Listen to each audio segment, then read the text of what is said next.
Hello दोस्तों, नमस्कार। कैसे हैं आप लोग? उम्मीद करता हूं कि आप लोग अच्छे होंगे और अच्छे से स्टडी कर रहे होंगे। तो जैसा कि आप लोग जानते हैं कि हमने पिछले वीडियो में कुछ पढ़ा था, ठीक है। और आज हम उसी क्लास को आगे लेकर चलते हैं, रेशियो को, ठीक है। तो आज का जो हमारा क्वेश्चन दिया हुआ है कि a अनुपात b बराबर 2:3 और b अनुपात c बराबर 4:5, ठीक है। तो हमसे पूछा गया है a स्क्वायर अनुपात b स्क्वायर अनुपात bc, ठीक है। तो इसे हम किस तरीके से निकालेंगे, तो चलिए देखते हैं। तो आप लोगों को इतना पता होना चाहिए कि A square B square B C निकालने के लिए सबसे पहले तो हमें ये पता होना चाहिए कि ए का मान कितना है, बी का मान कितना है, सी का मान कितना है ना। तो चलिए सबसे पहले हम क्या निकालेंगे, ए अनुपात बी अनुपात सी निकालेंगे। क्या निकालेंगे? ए अनुपात बी अनुपात सी निकालेंगे, ठीक है। तो चलिए देखते हैं। ए अनुपात बी बराबर 2:3 और बी अनुपात सी बराबर है 4:5, ठीक है। अब ए अनुपात बी अनुपात सी बराबर हो जाएगा 4 दूनी 8, 4 3 12 और 5 3 15, ठीक है। तो इतना आ गया, ठीक है। अब हमसे पूछा क्या गया है, ए स्क्वायर बी अनुपात बी स्क्वायर अनुपात बी सी, है ना। क्या पूछा गया है? ए स्क्वायर अनुपात बी स्क्वायर अनुपात बी सी, ठीक है। तो इसे हम किस तरीके से सॉल्व करेंगे, तो चलिए देखते हैं।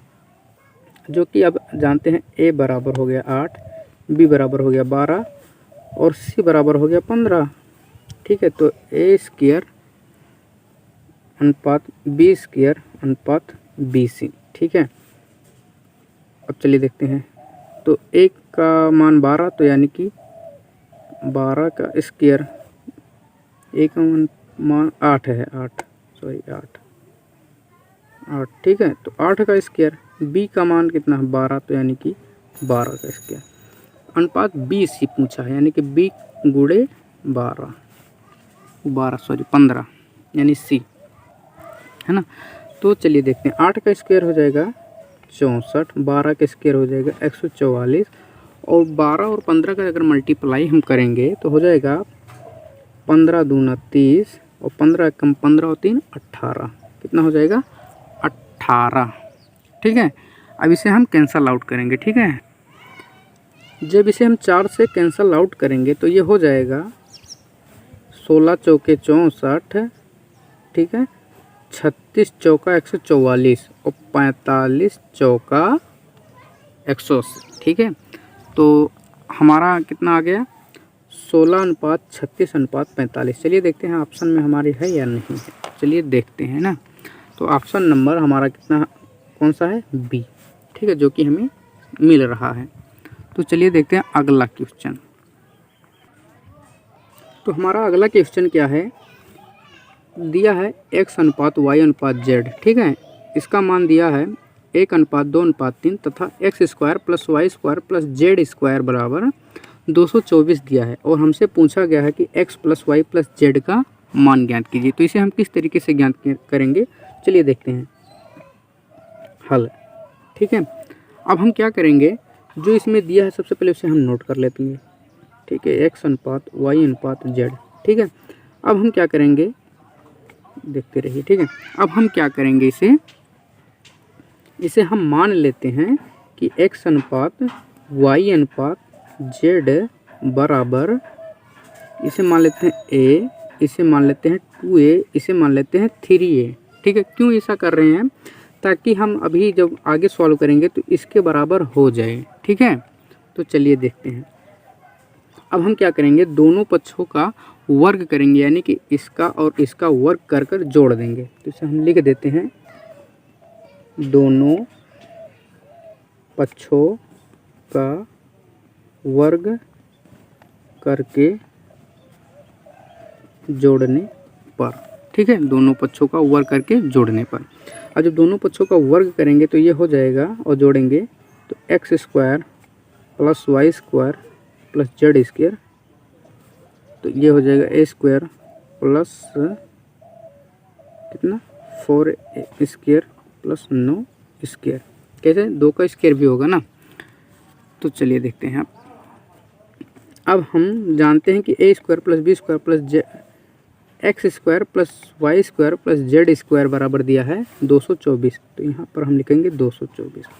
और इसको जब हम जोड़ेंगे तो 9 4 13 और 1 14 ए स्क्वायर।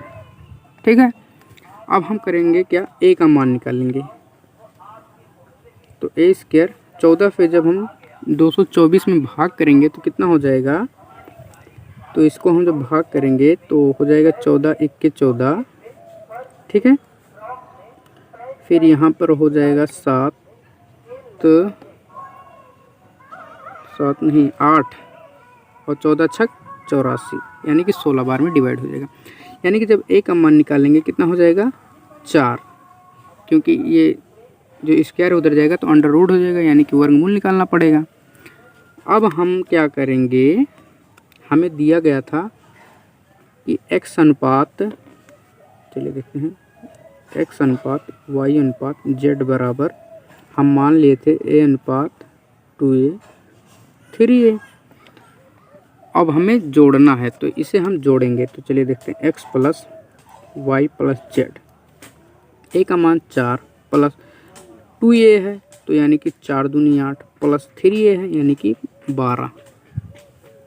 ठीक है, 12। तो कितना हो जाएगा, x plus Y plus Z बराबर 8 4 12 12 24, यानी कि x plus Y plus Z का मान जो आ गया है वो हमारे पास कितना आ गया है 24। चलिए देखते हैं ऑप्शन में 24 है या नहीं। तो जो कि ऑप्शन नंबर डी बिल्कुल सही आंसर है, 24 हमें मिल रहा है। चलिए देखते हैं अगला क्वेश्चन। तो हमारा अगला क्वेश्चन जो है वो क्या है, ए अनुपात बी प्लस सी का अनुपात जो है वो 3:9 है और सी अनुपात ए प्लस बी का अनुपात जो है वो 10 अनुपात कितना है 14 है। तो इसे हम किस तरीके से सॉल्व करेंगे, हमसे पूछा क्या गया है बी अनुपात ए प्लस सी का मान। ठीक है, तो चलिए इसे हम देखते हैं किस तरीके से सॉल्व करेंगे।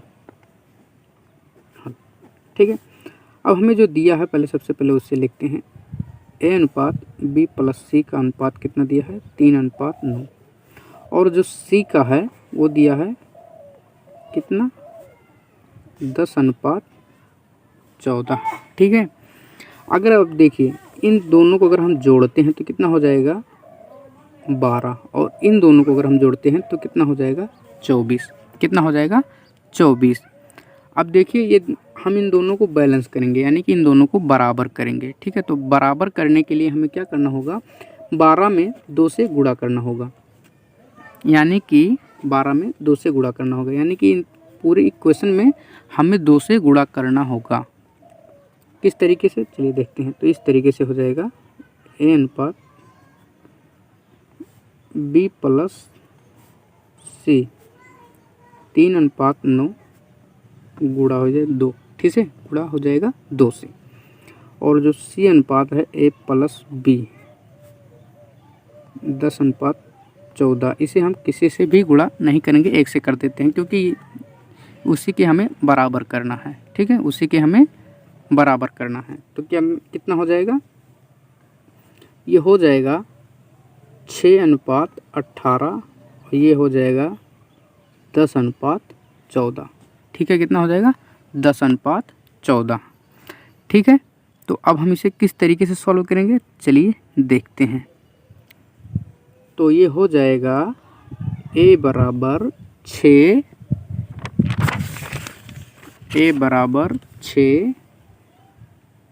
और कितना b बराबर 8 और c बराबर 10। कितना, c बराबर 10। किस तरीके से होगा, यहाँ पर जो दिया है, ठीक है, यहाँ पर जो दिया है ए बराबर 6, ठीक, ए बराबर 6 और दिया है b प्लस सी बराबर 18। ठीक है, b प्लस सी बराबर 18, जो कि यहाँ c का मान 10 दिया है, तो यानी b का मान 8 हो जाएगा। ठीक, क्लियर है। तो चलिए देखते, अब हमसे पूछा क्या गया था, b अनुपात a प्लस सी। ठीक है, तो b का मान कितना है, b का मान 8 अनुपात a का मान कितना है 6 प्लस c का मान कितना है 10, यानी कि ये हो जाएगा 8:16, यानी कि ये हो जाएगा 1:2। कितना हो जाएगा 1:2। कितना हो जाएगा 1:2। ठीक है, तो चलिए देखते हैं ऑप्शन में हमारे है या नहीं 1:2। तो जैसा कि ऑप्शन में हम देख रहे हैं कि 1:2 नहीं है, लेकिन जो 1/2 है इसे जब हम करेंगे तो 1:2 ही होगा, यानी कि ऑप्शन नंबर सी बिल्कुल सही है। चलिए देखते हैं अगला क्वेश्चन। हमारा जो अगला क्वेश्चन है वो दिया है कि अगर एक संख्या का 50% दूसरी संख्या के बराबर है तो अनुपात क्या होगा। तो चलिए मान लेते हैं वो संख्या, पहली संख्या जो है वो मान लेते हैं a, तो a का 50% यानी कि 50/100, और दूसरी संख्या हम मान लेते हैं b। क्या मान लेते हैं b, तो हो जाएगा ये 50a। ठीक है, इधर हो जाएगा 100b। ठीक है, अब a अनुपात b अगर हम निकालेंगे तो कितना हो जाएगा 100:50, यानी कि हो जाएगा a अनुपात b बराबर 2:1। क्या हो जाएगा 2:1, यानी कि ऑप्शन नंबर बी। किस तरीके से हमने किया चलिए देखते हैं, बता देते हैं एक बार। वो इसमें कहा गया है अगर एक संख्या का 50% दूसरी संख्या के बराबर है तो अनुपात क्या होगा। ठीक है, तो हमने पहली संख्या मान लिया a, तो a का 50% यानी कि a गुना में 50/100, और दूसरी संख्या मान लिया b। ठीक है, अब जो ये 100 इधर है उधर जाएगा तो इसके मल्टीप्लाई में हो जाएगा, यानी कि 50a उधर हो जाएगा 100b। ठीक है, अब दोनों का जब हम अनुपात निकालेंगे तो a अनुपात b बराबर हो जाएगा 100:50, यानी कि जब उसे कैंसल आउट करेंगे तो 2:1 हो जाएगा।